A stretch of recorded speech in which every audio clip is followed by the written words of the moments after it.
मूर्ख मानव, आंखें खोल और देख। मैं महाकाली और अंत, मैं तुझे सांत्वना देने नहीं आई हूं। अपनों के दिए घावों को सहकर भीतर से पूरी तरह टूट चुकी हो ना। तेरे इसी सन्नाटे और आंसुओं के बीच मैं प्रकट हुई हूँ।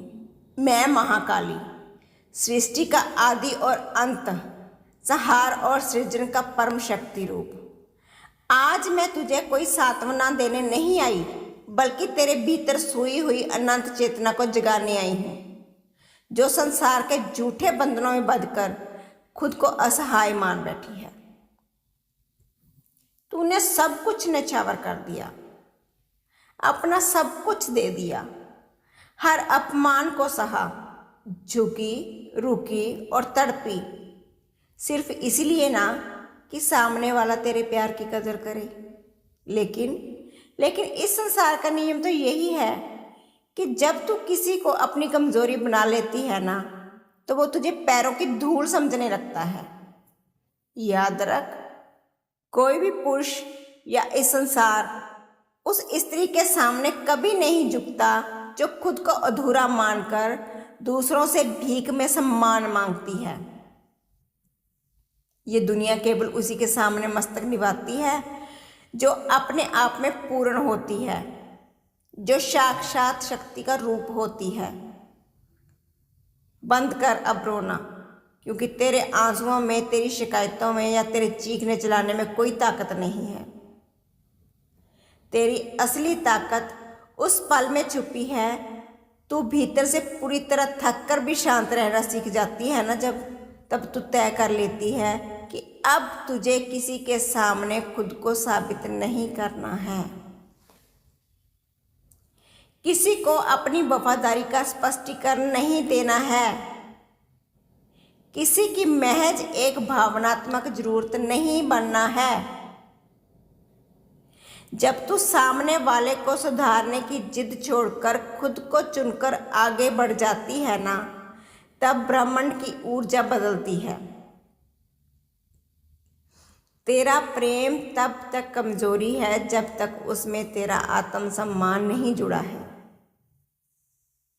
बिना आत्मसम्मान का प्रेम सामने वाले के लिए आरामदायक बिस्तर बन जाता है और तेरे लिए एक अंतहीन बोझ।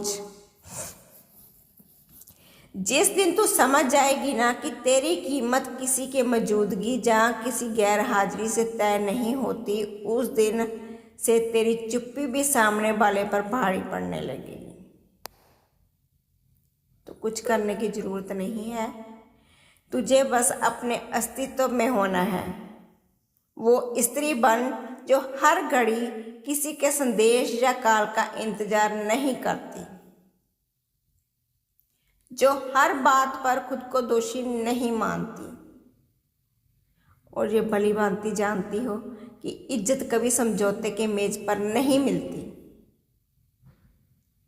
जब तू अपनी भावनाओं पर नियंत्रण पा लेती है तो हर बात पर प्रतिक्रिया देना बंद कर देती हो, तब सामने वाले का दिल बेचैन होने लगता है। जब तू अपनी कोमलता को अपनी कमजोरी नहीं बनने देती और अपनी सीमाओं को शब्दों से नहीं बल्कि अपने दृढ़ व्यवहार से तय करती हो, तब लोग तुझे हल्के में लेने से पहले 100 बार सोचते हैं। अपनी हर पीड़ा को सहना महानता नहीं बल्कि आत्मघात है। दया और खुद को मिटा देने के बीच एक बहुत ही पतली रेखा होती है, उसे पहचान। यहाँ तेरी आत्मा का बार बार अपमान हो, वहाँ से चुपचाप अपने सम्मान के साथ पीछे हट जाना ही सबसे बड़ा बल है। अपने जीवन का उद्देश्य किसी के इर्द गिर्द मत भटका। तेरी सुबह किसी प्रतीक्षा से शुरू और रात किसी की उपेक्षा पर खत्म नहीं होनी चाहिए। तेरी सुबह तेरे ऊंचे लक्ष्यों से, तेरी रात आत्मसंतोष से जुड़ी होनी चाहिए। खुद पर काम कर, शारीरिक, मानसिक और आध्यात्मिक रूप से खुद को इतना ऊंचा उठा ले कि तेरी चमक देखकर साधारण समझने वालों की आंखें चौंधे आ जाए। तुझे किसी से बदला लेने की आवश्यकता नहीं, क्योंकि तेरा बिना किसी कड़वाहट के अपने जीवन में आगे बढ़ जाना ही सामने वाले के लिए सबसे बड़ा मौन संहार होता है।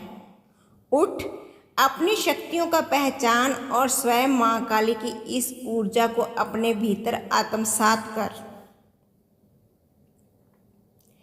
जब तू दूसरों की नज़रों में अपना मूल्य तलाशना बंद कर दोगी ना, उसी क्षण से ब्रह्मांड की शक्तियां तेरे भीतर जागृत होने लगेंगी। किसी इंसान का साथ या उसका झूठा प्रेम तेरी नीति तय नहीं कर सकती। तू तो उस महाशक्ति का अंश है जिसने इस सृष्टि को रचा है। फिर तू चंद संसारिक प्राणियों के व्यवहार से इतनी विचलित क्यों है?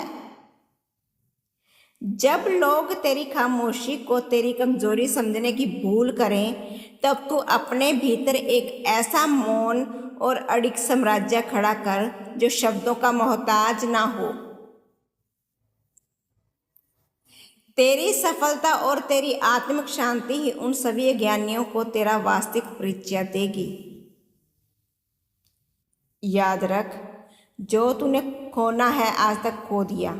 अब तू खोने से ना डर, उसे पाने के लिए खुद को मिटाना बंद कर। तेरी ऊर्जा अमूल्य है, इसे किसी की बेरुखी और तिरस्कार पर रोने में व्यर्थ मत कर। जब तू पूरी तरह से अपने लक्ष्यों के प्रति समर्पित हो जाएगी, तब लोग वो तुझे अनदेखा कर रहे हैं जो कल वही तेरी एक झलक पाने को तरस जाएंगे।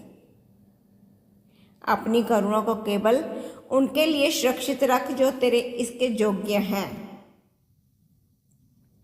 और जो तेरी गरिमा को ठेस पहुंचाए उनके जीवन से एक साए की तरह ओझल हो जा। यही तेरी सबसे बड़ी जीत होगी। यह तेरी आत्मा का शंखनाद होगा। अपने मस्तक को ऊंचा कर अपने भीतर के अंधकार को अपनी ही ज्वाला से भस्म कर दे और एक नए अपराज्य रूप में पुनर्जन्म ले। अगर माँ काली की ये वीडियो आपको पसंद आई, माँ काली का ये संदेश आपके दिल को छू गया, तो प्लीज़ मेरे चैनल को लाइक, सब्सक्राइब और शेयर करना मत भूलिए। प्लीज़ मेरे चैनल का वॉच टाइम कंप्लीट कीजिए। मैं अपने दिल से माँ काली को बहुत बहुत धन्यवाद करती हूँ। आप भी मेरे कमेंट में एक बार जय माँ काली ज़रूर लिखना। जय माँ काली।